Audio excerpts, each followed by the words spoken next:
Hi everyone, welcome back to the channel. So today I'm back in low tier flying the Ki-27 for the Japanese here.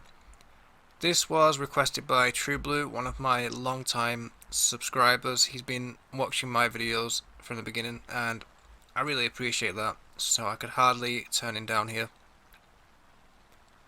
And I have to admit, my knowledge of Japanese planes probably isn't what it should be.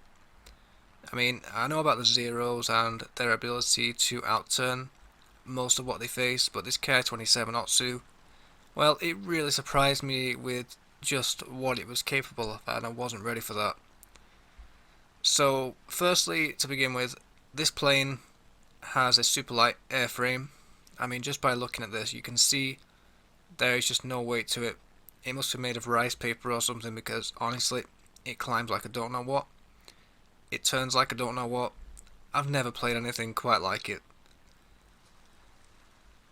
You know, the lift it generates, it just keeps on going and going.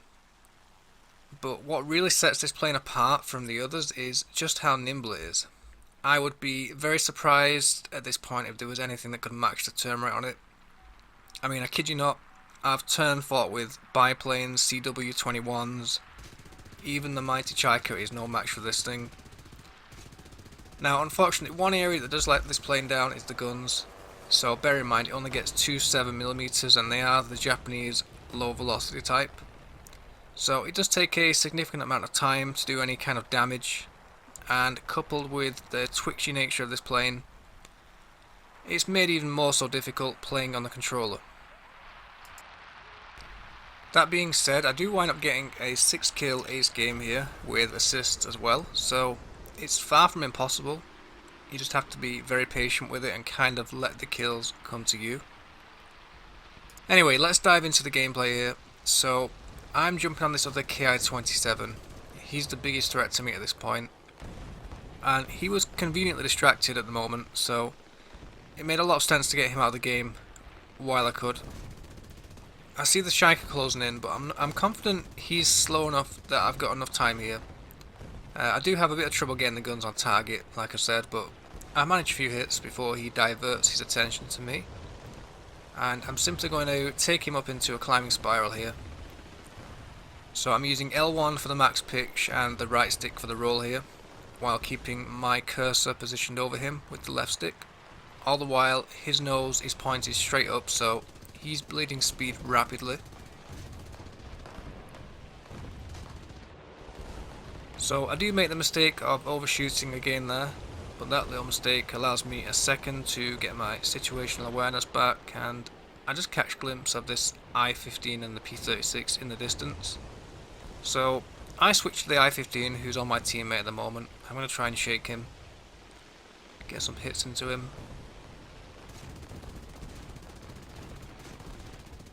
I get a nice oil leak going on him, so his time is numbered now.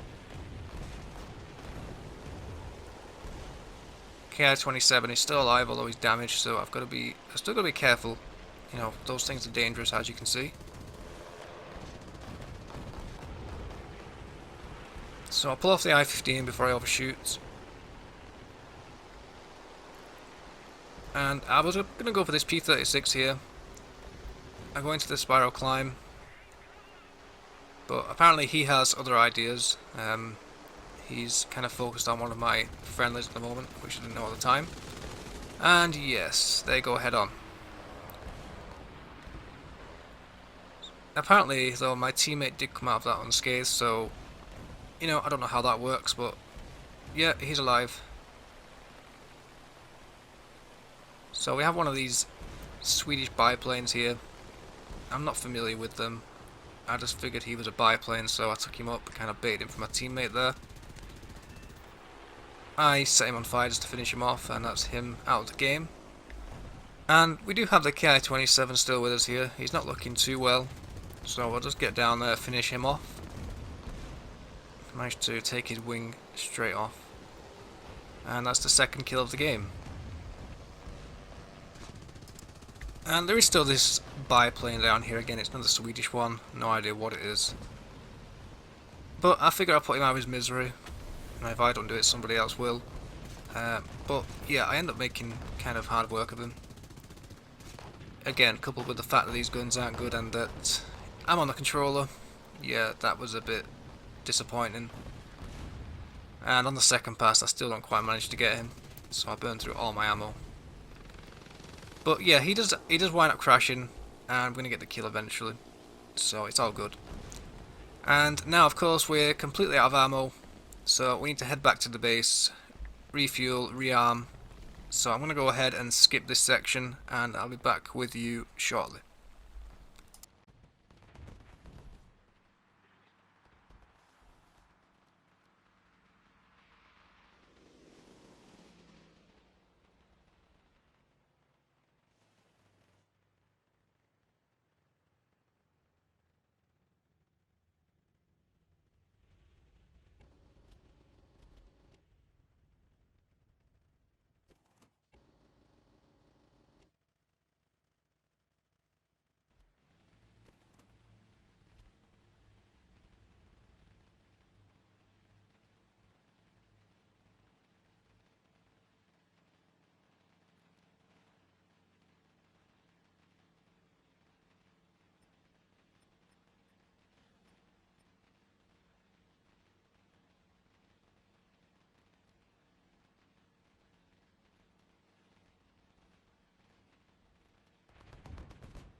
Alright, so I'm fully rearmed, back in the fight.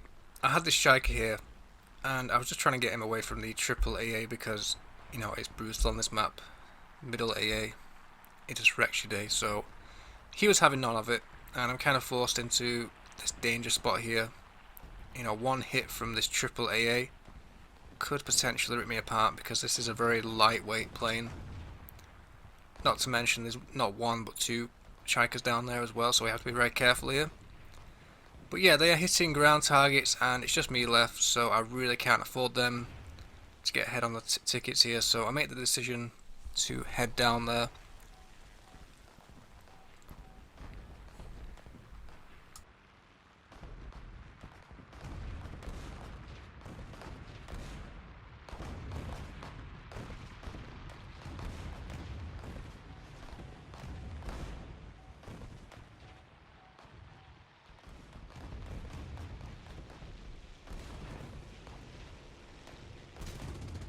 And it turns out the guy was so focused on ground targets, he wasn't even interested in me in the slightest. So I'm kind of able to get on him here without any worries. I get some good hits into him before he loses control and crashes, and that's going to be my fourth kill of the game.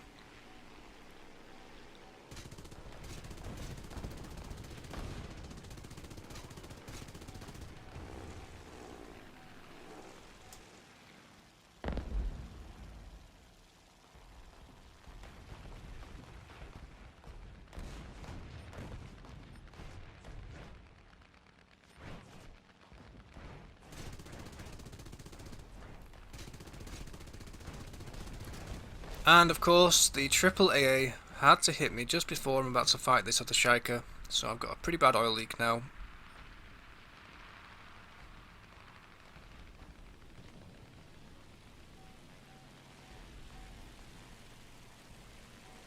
Simple pick shop and roll there to the side just to avoid him getting enough lead, followed by the spiral climb to drain him of the energy.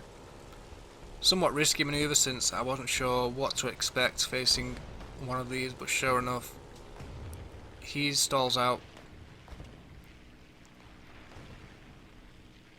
and I'm able to get a crit in there, up and over for another shot, and that's the fourth kill of the game there.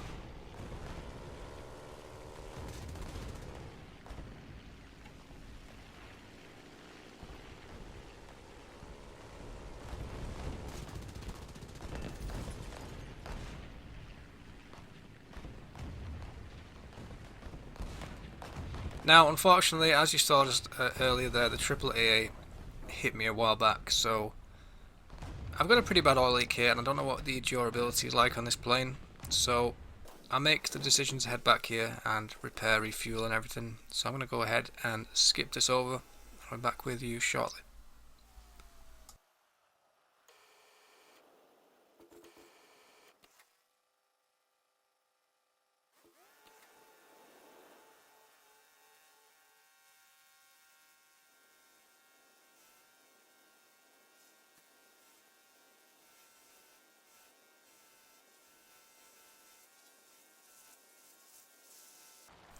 Alright, we're back up in the air, and yes, we have another Shiker here. Now, he holds the altitude advantage over me here, he's got a massive altitude advantage, but bear in mind, my plane is much more energy efficient. So the plan here is to kind of get him to speed up, take advantage of his control stiffening at high speeds, but he takes the bait a little sooner than I was expecting here, and I'm forced into that initial merge. So I simply avoid it by pitching up and rolling to the side again. Take him into the spiral climb, landing flaps at the top to generate lift, followed by another bait in the vertical, and that allows us to drop down, get a nice kill with the counter attack there. And that just happened to be the dangerous Shiker as well, the I-153, so that one is potentially one of the most dangerous planes of this tier.